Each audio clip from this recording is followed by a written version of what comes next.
E estarmos aqui na casa de Deus para adorá-lo na beleza da sua santidade. Bom que você está aqui. Abra sua Bíblia junto com a minha, Atos dos Apóstolos, livro de Atos, capítulo 16. Atos 16. Como o irmão acabou de falar, o objetivo desse final de semana é obtermos um reavivamento espiritual na presença do Senhor. Tomara que você e a sua família possam fazer parte desse reavivamento em Cristo Jesus. Feche seus olhos, vamos orar? Que bom, Senhor, estarmos aqui na Tua casa para Te adorar em mais um sábado na Tua presença. Aqui nós já participamos de uma escola sabatina onde Jesus Cristo foi o nosso diretor. Aqui nós já cantamos e esses louvores subiram até o Teu trono de graça. Aqui nós ouvimos louvores e oramos em nome de Jesus. Agora chegou o momento de abrir a Tua palavra. Mais uma vez toca no nosso coração, para que nós possamos ler, entender e colocar em prática na nossa vida a verdade do Teu Evangelho. Que nessa hora a Tua palavra seja como uma semente lançada em terra boa, que venha frutificar para a vida eterna. Amém. Ouve a nossa oração, o nosso clamor, porque nós oramos em nome de Jesus. Amém. Atos 16, a partir do verso 25, você conhece esse texto, mas tem uma mensagem de reavivamento muito forte aqui, que eu gostaria de compartilhar com os irmãos nessa manhã. Atos 16, a partir do verso 25. A minha tradução diz o seguinte: por volta da meia-noite, Paulo e Silas oravam e cantavam louvores a Deus, e os demais companheiros de prisão escutavam. De repente, sobreveio tamanho terremoto que sacudiu os alicerces da prisão, abriram-se todas as portas e soltaram-se as cadeias de todos. O carcereiro despertou do sono e, vendo abertas as portas do cárcere, puxando a espada, ia suicidar-se, supondo que os presos tivessem fugido. Mas Paulo bradou em alta voz: não te faças nenhum mal, que todos aqui estamos. Então o carcereiro, tendo pedido uma luz, entrou precipitadamente, trêmulo, e prostrou-se diante de Paulo e Silas. Depois, trazendo-os para fora, disse: senhores, que devo fazer para ser salvo? Responderam-lhe: crê no Senhor Jesus, e serás salvo tu e a tua casa. E lhe pregaram a palavra de Deus, e a todos os da sua casa. Naquela mesma hora da noite, cuidando deles, lavou-lhes os vergões dos açoites. A seguir foi ele batizado e todos os seus. Então, levando-os para a sua própria casa, dispôs a mesa, e com todos os seus manifestava grande alegria por terem crido em Deus. Amém? Amém. E amém. Vem aqui junto comigo, presta atenção, acompanhe a minha linha de raciocínio, para você entender o que Deus quer falar contigo nessa manhã. O texto que nós acabamos de ler diz que era meia-noite. Uma meia-noite terrível, uma meia-noite atípica, uma meia-noite diferente, completamente fora do script. Alguma coisa completamente anormal ia acontecer naquela noite lá na cidade de Filipos. Dentro da prisão, os discípulos do Senhor Jesus, Paulo e Silas, estavam presos a cadeias, amarrados aos grilhões, numa prisão subterrânea, numa situação difícil, adversa, complicada, presos, asfixiados. Mas mesmo assim, diz o texto que eu li, eles tinham forças para cantar e louvar a Deus. Amém. Porque quem tem Cristo Jesus no coração canta, quem tem Jesus no coração louva o nome do Senhor, quem tem Jesus não se desespera, quem tem Jesus mesmo em meio aos sofrimentos e à adversidade, segura na sua mão forte, no seu braço poderoso, porque sabe que todas as coisas contribuem para o bem daqueles que amam a Deus. Eu quero resumir para você, em linhas gerais, a história aqui de Paulo e Silas. Eles estavam pregando o Evangelho de Deus, fazendo o trabalho missionário, mostrando o amor de Deus para as pessoas, iam em várias cidades, casas, falavam para multidões, para pessoas, e eles chegaram a uma cidade bíblica chamada Filipos. Lá em Filipos tinha uma jovem que de quando em vez ela era atacada pelo inimigo. Esse texto está um pouquinho antes do texto que eu li. E quando ela era atacada pelo inimigo, ela também era atacada por um espírito de adivinhações e começava a adivinhar a vida, o futuro das pessoas. E os chefes, os patrões dessa menina, vendo a possibilidade de ganhar um dinheiro fácil, vendo a possibilidade de lucro, montaram uma empresa e a empresa começou a prosperar, começou a ir para frente, ganhar muito dinheiro. Só que quando Paulo e Silas chegaram na cidade, eles impuseram as mãos sobre a vida da jovem, oraram por ela em nome de Jesus, o espírito maligno a deixou. No que o espírito maligno a deixou, ela já não adivinhava mais futuro nem vida futura das pessoas. No que isso aconteceu, a empresa começou a andar para trás, já não ganhavam mais o dinheiro que ganhavam, e aqueles homens, através de uma jogada política, jogaram Paulo e Silas na cadeia da prisão. A história é a seguinte: o Evangelho sempre bate de frente com as coisas desse mundo. Por isso, se você quiser seguir a Jesus de verdade, vai ter problema com o mundo, vai ter problema com as coisas que não são de Deus, vai ter problema com aquilo que não edifica, com aquilo que não salva. Se você quiser seguir o mundo, estar no mundo, na moda do mundo, dentro do mundo, você vai ter seríssimos problemas espirituais, porque o Evangelho sempre bate de frente com as coisas do mundo. Eu sempre prego nas igrejas, nos locais: o mundo é mau, sórdido, mesquinho, o inimigo não é amigo de ninguém. Se você quiser seguir Jesus, se prepare. A gente vive, irmãos, num mundo muito injusto, muito injusto. Esse é um mundo onde é mais importante ter um celular de última geração no bolso do que ter um processador na cabeça. A gente está vivendo num mundo onde um homem que sabe dominar e chutar bem uma bola ganha milhões de reais por mês, e um bombeiro que entra num prédio e chama para salvar uma vida ganha um brochezinho de honra ao médico para colocar no peito. A gente está vivendo num mundo onde existe comida em abundância, mas existem milhões de pessoas que estão morrendo de fome todos os dias. A gente está vivendo num mundo onde é mais importante ter dinheiro no bolso do que ter caráter, do que ter princípio, do que ter cristianismo, do que ter amor, hombridade, carinho pelas pessoas. É a era da tecnologia, do átomo, da molécula. Tudo tem que acontecer muito rápido, tudo tem que ser feito de uma forma muito rápida. Ninguém leva o carro no lava devagar, todo mundo leva o carro no lava jato. Ninguém entra no gasta-tempo, você entra no poupa-tempo. Ninguém vai a um caixa lento, tu vai no caixa rápido. Tudo tem que ser muito rápido. E em termos espirituais, já passou da hora da gente tomar uma decisão firme ao lado de Jesus. Amém. Irmãos, no campo da política, escolhe devagar em quem tu vai votar. No campo profissional, escolhe qual carreira tu vai seguir. Na vida sentimental, escolhe com quem você vai ficar. Mas na vida espiritual, não tem mais tempo. Nós estamos vivendo nos últimos dias da história desse mundo. Amém. O povo de Deus, a igreja de Deus, o Israel atual, precisa de um reavivamento firme, forte, decisivo ao lado do Senhor. Hoje eu estou pregando para pessoas, hoje eu estou falando para uma igreja que precisa abrir o coração, a mente, a alma, o ser, a personalidade, o íntimo, correr para a pessoa de Cristo Jesus, para a cruz do Calvário, mudar a nossa vida, nos agarrarmos com o Senhor, nos prepararmos e irmos com Ele para a sua glória. Amém. Hoje é dia de salvação aqui na igreja. Hoje é dia de conversão aqui na igreja, para a honra e glória do Senhor Jesus.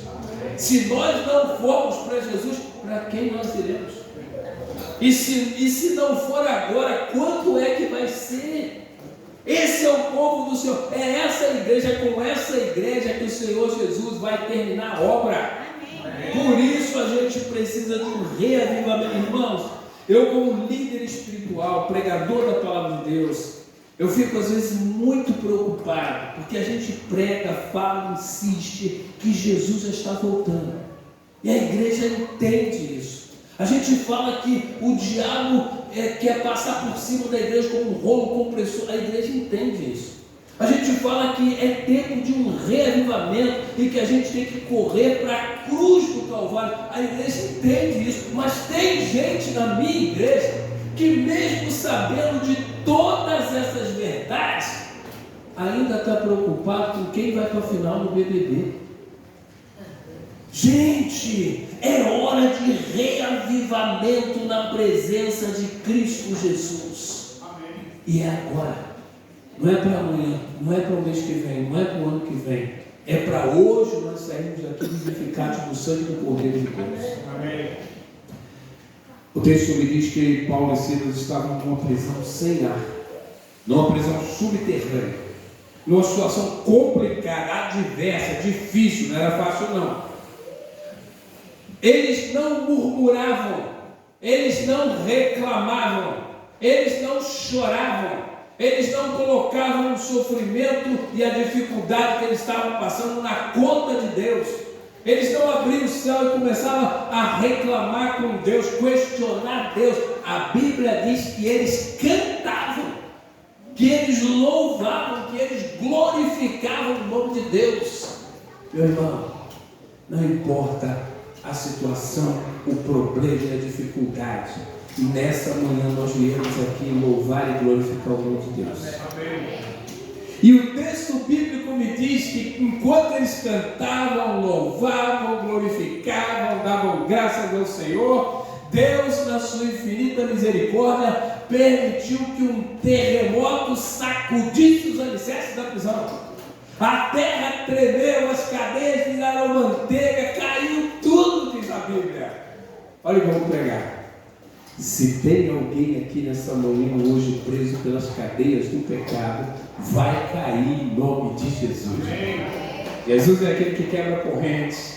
Jesus é aquele que rompe as cordas que te amarram, faz você superar barreiras, faz você superar montanhas. Eu clamo ao Senhor para que nessa manhã Ele mande um terremoto espiritual para sacudir a minha igreja. Amém. Para que possamos sair daqui cheios do poder de Deus. Jesus Cristo não é mais uma solução para a sua vida.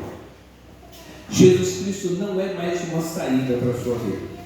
Jesus Cristo não é mais um caminho para a sua vida. Jesus Cristo é a única saída, a única solução e o único caminho para a sua vida. Então você nessa manhã que veio para a igreja não pode sair daqui sem o poder de Deus. Eu vejo às vezes irmãos na igreja e até me entristece, jovens, crianças, adolescentes sendo educados na nossa igreja com ideia, com conceito de que aquilo que era pecado ontem tornou-se aceitável agora. Aquilo que Deus falava não no passado, Deus fala sim agora, o que é um erro, porque Deus não muda. Verdade. A lei de Deus não muda, os princípios, a doutrina de Deus, o mandamento de Deus é o mesmo, porque Deus é eterno. Nós vamos continuar estudando a respeito dessas leis, desses princípios, desses mandamentos e desse amor divino por toda a eternidade. Por isso, hoje é dia de estarmos reavivados do Senhor. Já notou que as pessoas hoje em dia, no tempo que nós estamos vivendo, exercem fé para quase tudo, menos para as coisas espirituais? Se você entrar dentro de um trem e começar a viajar ali no trem, você senta ali, o balanço do trem, você até dorme. Você não sabe quem é que está conduzindo o trem. Você não conhece o maquinista. Você não tem o número do celular dele. Você não sabe aonde ele mora. Mas você dorme tranquilo no trem enquanto a viagem está acontecendo, porque você exerce fé. Se você tiver com dor de cabeça, entrar numa farmácia, virar para o balconista e falar assim, me dá um comprimido para dor de cabeça, ele vai lá e pega um comprimido. Você não sabe se ele te deu um comprimido de veneno. Você não sabe qual a composição daquele comprimido, mas você toma o comprimido acreditando que vai passar a dor de cabeça. Isso é fé. Eu estava andando no calçadão de Nova Iguaçu alguns anos atrás, veio uma mulher vendendo cocada. E ela falou assim para mim, compra uma cocada para me ajudar. Eu comprei a cocada, saí comendo. Eu nunca mais vi aquela mulher na minha vida. Eu não sei onde ela mora. Eu não sei se ela usou um coco estragado. Eu não sei se os ingredientes estavam dentro da validade. Mas eu comprei, comi, porque ela falou que era boa. Isso é fé. Mas quando eu abro a minha Bíblia e falo que Cristo Jesus morreu na cruz do Calvário, que Jesus está voltando, que nós precisamos de um reavivamento espiritual, que é tempo de buscar ao Senhor, que eu preciso me apegar à Bíblia, à oração, que eu preciso fortalecer mais a minha espiritualidade. Aí as pessoas duvidam. Aí as pessoas querem levar Deus para o laboratório, aí as pessoas querem provas reais de que Deus existe. Meu amigo, o fato de você estar aqui hoje na igreja é uma prova da existência e do poder de Deus na sua vida. Amém. Eu queria que vocês participassem junto comigo.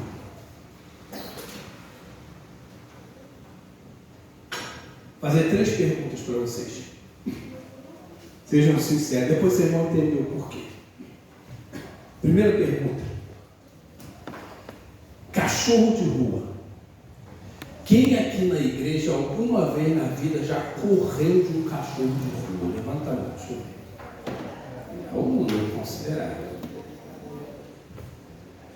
Boi e vaca. Alguém aqui já correu de boi ou já correu de vaca? Também. Última pergunta. Ganso, quem aqui já correu de ganso? Tem gente. Agora presta atenção aqui, presta atenção. Deixa eu falar uma coisa só para quem não levantou a mão. O que eu vou falar agora é para quem não levantou a mão, nunca correu de cachorro, nem de boi, nem de ganso, não levantou a mão nenhuma das 3. Se você nunca correu de um cachorro de rua, se você nunca correu de um boi, se você nunca correu de um ganso,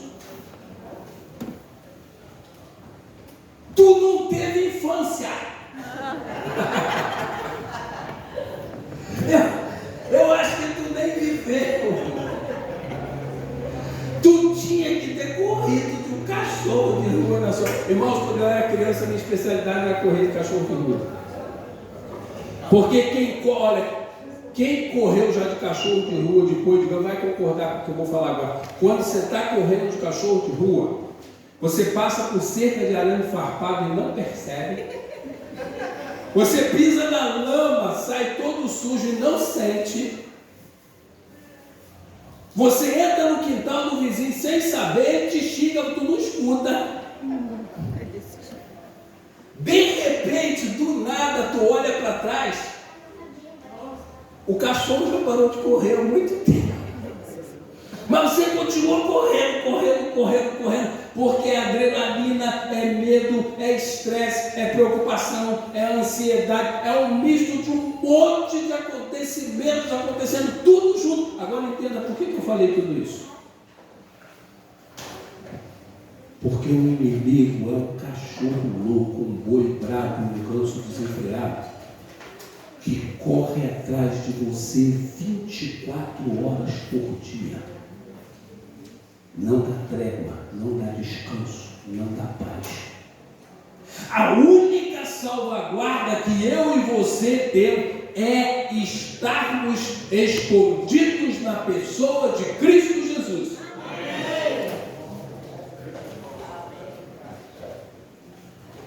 Eu estou pregando nessa manhã para mais de uma pessoa que precisa urgentemente da pessoa de Jesus na sua vida e no seu coração. Irmãos, qualquer tema que você pedir para mim pregar, qualquer tema, eu vou dizer para você que nós estamos vivendo o caos nos dias atuais. Qualquer tema. Você fala assim, prega nessa manhã sobre música. Eu vou dizer para você assim, a música é uma coisa linda que foi instituída no céu, mas o inimigo pegou a música, deu uma guinada e está usando a música lá fora para destruir corações.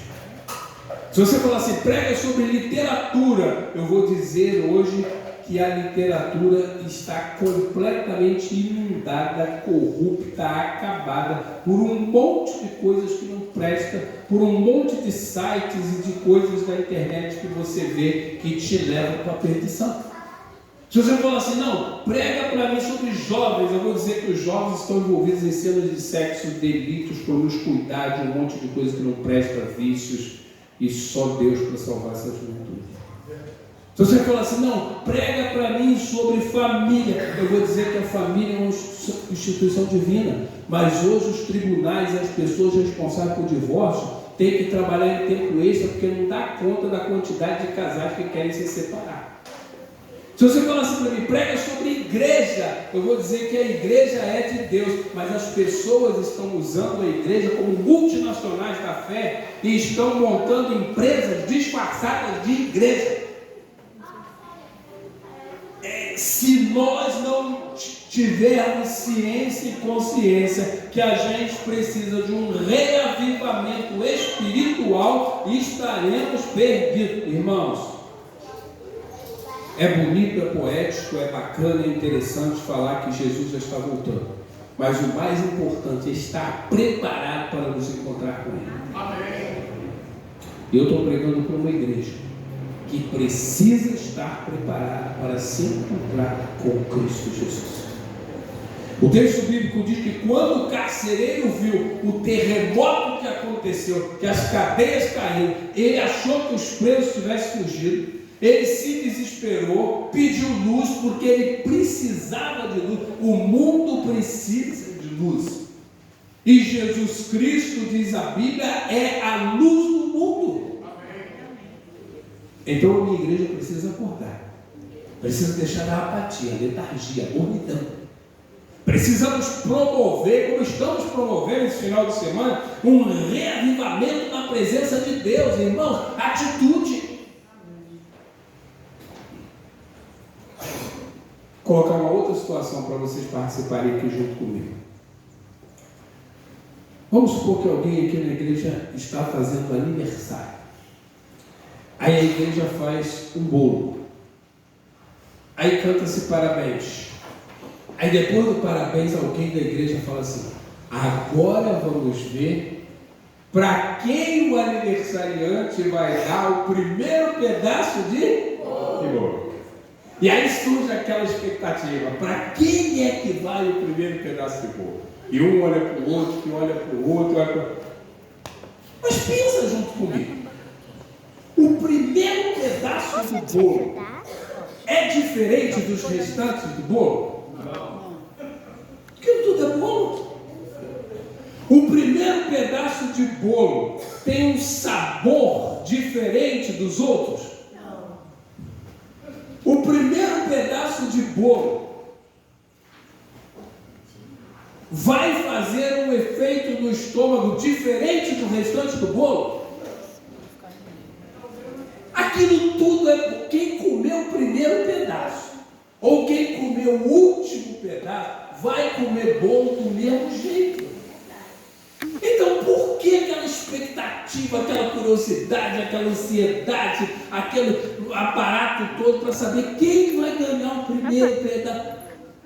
Porque a diferença está na atitude.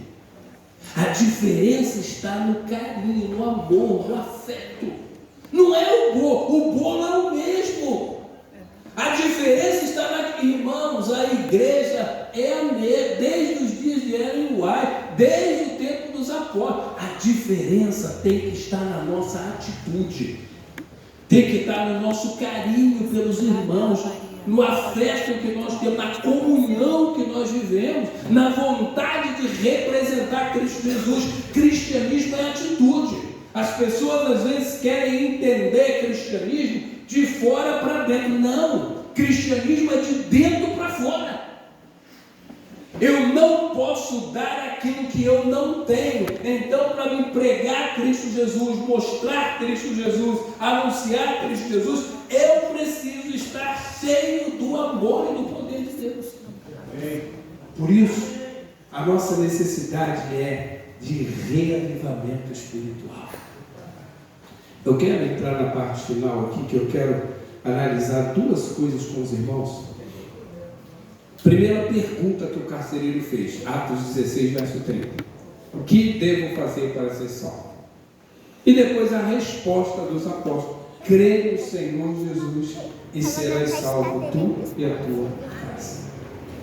Primeiro essa pergunta aí. O carcereiro olha para os apóstolos, olha para Paulo, olha para Silas e diz assim: senhores, que devo fazer para ser salvo? Essa é a maior pergunta que o ser humano pode fazer. A maior. Ele não estava perguntando: senhores, o que devo fazer para conseguir um bom emprego? Senhores, o que devo fazer para conseguir uma bolsa de estudo para estudar no exterior? O que devo fazer para resolver um problema pessoal? O que devo fazer para ser um bom líder de igreja? Todas essas coisas são bacanas, são importantes, são legais, mas não é o mais importante. A pergunta do carcereiro é o mais importante. O que eu devo fazer para ser salvo? Pensa junto comigo nessa manhã. O que você precisa fazer hoje para ser salvo? É um pecadinho que está lá no fundo do coração, que está remoendo. É um vício que está te consumindo como uma gangrena. É um problema pessoal. É uma mágoa que de quando em vez ressuscita. É uma dificuldade que você tem em termos de fé. É mais oração, é mais leitura da Bíblia, é mais comunhão. É um pedido de perdão, é perdoar. O que você nessa manhã precisa fazer para ser salvo? Porque você sabe o que você precisa fazer para ser salvo. Essa é a maior pergunta. A Bíblia tem 3.000 perguntas, mas essa talvez seja a mais importante. O que eu preciso fazer? O que você precisa fazer para ser salvo? Essa pergunta me leva a algumas conclusões. A primeira delas, ele sabia que ele estava perdido. Se ele pergunta o que eu tenho que fazer para ser salvo, é porque ele tem consciência que ele está perdido. Irmãos, o primeiro passo para a gente ser salvo é a gente entender que sem Jesus nós estamos completamente perdidos. Nesse mundo só tem dois grupos de pessoas: os salvos e os perdidos. O trigo e o joio. As ovelhas e os cabritos. O homem que fez a casa na areia e o homem que fez a casa na rocha. Só tem dois grupos de pessoas. Mas entre esses dois grupos de pessoas, apenas uma palavra separando os dois grupos. A palavra é oportunidade. Aqueles que aproveitaram a oportunidade, se agarraram com Jesus, e aqueles que deixaram a oportunidade para passar. Eu estou pregando para pessoas que aproveitaram a oportunidade e são de Cristo Jesus. Amém. Essa pergunta também me leva a crer o seguinte: ele queria a salvação. Deus não salva ninguém se essa pessoa não quiser. Tem que querer a salvação. A nossa geração é uma geração interessante, porque é uma geração que quer ouvir, mas não quer encher as talhas. A nossa geração é uma geração que quer ver Lázaro ressuscitar, mas não quer tirar a pedra. Quer ver o azeite da viúva aumentar, mas não quer buscar vasilha. A nossa geração é uma geração que quer ver as muralhas de Jericó cair, mas não quer rodear a cidade. Irmão, nós temos que fazer a nossa parte. Deus nos salva. O sangue de Jesus foi vertido na cruz do Calvário para nos livrar do pecado. Mas eu e você temos que dizer sim à voz e ao convite do Espírito Santo de Deus. Última coisa, o carcereiro não sabia como ele se salvar. Por isso que ele perguntava: o que eu tenho que fazer para ser salvo? Ele não sabia. O carcereiro talvez tivesse desculpas. O carcereiro nunca veio numa igreja, o carcereiro nunca cantou um hino, o carcereiro nunca ouviu um apelo, tivesse desculpas para apresentar, argumentos para... Eu e você não. Nós estamos na igreja, estamos com relativa saúde, estamos na presença de Deus, estamos louvando o seu nome. Não tem desculpas para fugirmos do amor de Deus na cruz do Calvário por cada um de nós. Esse amor transforma, esse amor redime, esse amor salva, esse amor nos dá paz, esse amor renova a nossa esperança. Você não pode sair daqui nessa manhã sem experimentar o amor de Deus na sua vida. É um reavivamento espiritual que não pode ficar para amanhã. Eu insisto muito nisso.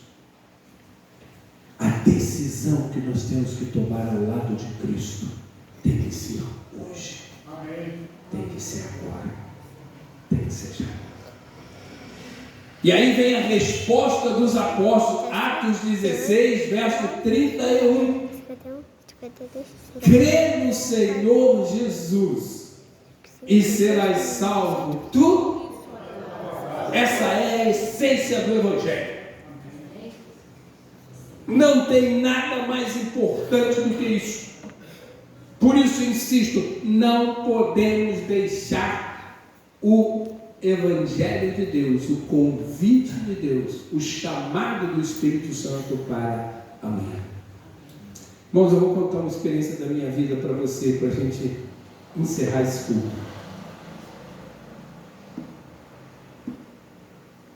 Quando eu era menino, no início da rua da minha casa tinha uma mercearia grande. Quase todo dia minha mãe mandava eu ir naquela mercearia comprar alguma coisa para ela que ela precisava na cozinha. Logo que a gente entrava na mercearia, tinha uma vitrine enorme, uma vitrine grande, chamativa, bonita. Aquela vitrine tinha tudo quanto é tipo de doce que uma criança poderia desejar na sua vida. Minha mãe nunca me mandava com dinheiro sobrando. Mas em cima da vitrine tinha uma placa grande, também chamativa, com letras em negritos. E a placa dizia: fiado só amanhã. Fiado só amanhã. Eu chegava para comprar alguma coisa, olhava para a vitrine, dava água na boca, eu não tinha o dinheiro, mas quando eu lia a placa, fiado só amanhã, meu coração se enchia de esperança, porque eu pensava: amanhã minha mãe vai mandar voltar. E no outro dia, quando a minha mãe me chamava, eu ia correndo. Minha mãe achava que eu era um menino prestativo. O meu interesse era a vitrine de doce. E eu ia correndo comprar o que ela pediu. Quando eu chegava, os doces estavam lá expostos, lindos. Eu não tinha dinheiro, mas fiado só amanhã. Eu pensava: não tem importância, amanhã minha mãe vai mandar eu voltar. E na minha inocência de menino, demorou um tempinho para mim entender que aquele amanhã da placa não ia chegar nunca. E é exatamente isso que acontece na nossa vida espiritual. Tenho que fazer e realizar um reavivamento na minha vida espiritual amanhã. Quanto tempo que eu não estudo a lição da escola sabatina como deveria? Vou começar a estudar amanhã. Comecei o ano bíblico animado em Gênesis, mas parei em Deuteronômio. Vou voltar amanhã. Eu preciso reunir a minha família em torno da cruz amanhã. Quanto tempo que eu não venho aos cultos de quarta-feira? Eu tenho que voltar aos cultos de quarta-feira na igreja. Vou começar amanhã. Meu vizinho nem sabe que eu sou adventista. Eu vou pregar para ele amanhã. Amanhã.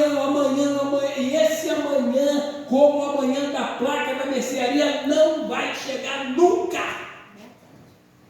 Porque amanhã é a palavra preferida do diabo. A hora de acontecer um reavivamento espiritual na minha e na sua vida é agora. Amém. É já. É hoje. É sairmos daqui na igreja na certeza da nossa salvação em Cristo Jesus. E o que é preciso? É preciso crer no Senhor Jesus e serás salvo tu e a tua família e os teus amados e as pessoas que você gosta e a tua igreja. Creia no Senhor Jesus. Por mais simplório que seja o que eu estou te falando, você e eu precisamos e necessitamos crer no Senhor Jesus. Eu não sei se tem alguma música, tem música especial agora, alguma coisa? Sim. Preste atenção, para a gente fechar a mensagem da palavra de Deus. Não importa qual a situação, o problema ou a dificuldade que você está vivendo, o profeta Amós diz que é tempo de buscar o Senhor. Amém. A hora e o momento de termos um reavivamento espiritual da nossa igreja é agora. É já. Então eu vou chamar o irmão para cantar. Logo depois o irmão cantar, nós estaremos clamando a Deus uma vez mais pelo reavivamento espiritual da nossa igreja, da nossa família e da nossa vida, em nome de Jesus.